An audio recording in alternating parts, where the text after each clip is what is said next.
कुछ भी करा है, लेकिन बहरहाल ये आप लोग देखिए कि टोटल एसएचओ ने कहा कि भाई आप पुराने की एंट्री करें, पुराना जो सामान ले रहे हैं उसका नंबर, मोबाइल नंबर, गाड़ी नंबर, हमने सब उसकी एंट्री करी है।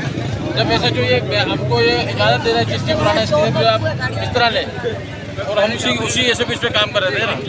अब वो आते हैं कहते हैं जी हम इसको नहीं मानते, जो भी थाने से आया बोले हम इसको नहीं मानते, तो कोई भी बना लेगा। भाई ये सारा पुराना स्क्रीन आप इसको साबित करो। चोर तो लाते, चोर तो लेकर आते मेरे भाई। ये आप पुराना सामान हर दुकान में मिलेगा आपको, जो एक्सचेंज कर रहा है ये एक्सचेंज हो रहा है, एक्सचेंज कर रहा है भाई। इसको गाड़ी वाले से ले रहे हैं। गौर करो, ये मार्केट स्क्रैप की है। ये यहाँ पे आता है बंदा नया लेके पुराना देके जाता है, दूर दूर से बंदा इसीलिए आता है कि यार मेरा पुराना सामान यहाँ चला जाता है। ये चोर नहीं है मार्केट, इसमें जो चोर है आप उसको आगे उसकी निशानदेही करो, उसको पकड़ो आप आगे। ये सारे चोर नहीं है मेरे भाई, इसलिए लिहाजा इस पर जरा नजरसानी होनी चाहिए, नहीं तो हमारा एहतजाज का दायरा इसको ना।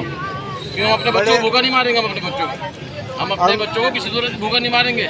ये मार्केट बंद हुई है 3 दिन के लिए, अगर हमारा एहतजाज इस पर नहीं सुना गया, इस पर कोई सुनवाई नहीं हुई तो फिर आगे रिक्वेस्ट करते हैं कि हमारी फरियाद सुनी जाए। यही चीज़ रिक्वेस्ट करते हैं, हमारी फरियाद, हमारी मांगे पूरी करो। हाँ बोलो।